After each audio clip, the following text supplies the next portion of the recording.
A lot of times when people think about pain or suffering, the immediate question that comes to mind is why? My story's no different, and that was the first question that I thought of is why?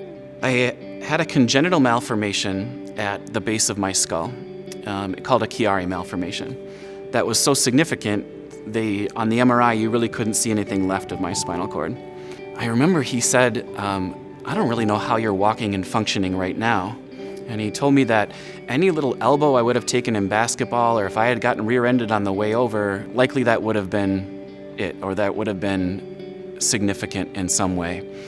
And it hit there, the state of brokenness that I was in, and the fact that everything that I had put my identity into as a teacher, as an athlete, as I'm a good person because I'm working with kids, all that was gone. Like there was no promises that would be there on the other side, and that's not who I was at that point. I was a broken person heading in for surgery.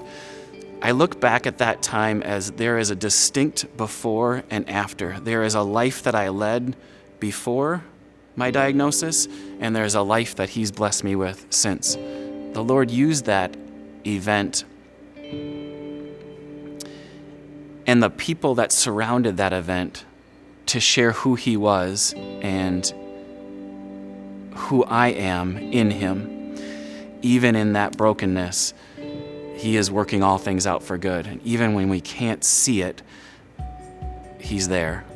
And it took pain, it took a wake up, it took a season of suffering, it took a season of brokenness for me to be at a place where the same message that was being brought to me earlier was now more audible than anything else in my life. The best thing that ever happened to me in my life was the very thing that was the most painful and the hardest thing to go through. I think it's okay when that question of why comes up to give yourself permission to ask. He calls us to come before Him. He calls us to question and ask, but to also know that He works out all things for good, and that eventually, either this side of eternity or beyond, it will be revealed. The why is there.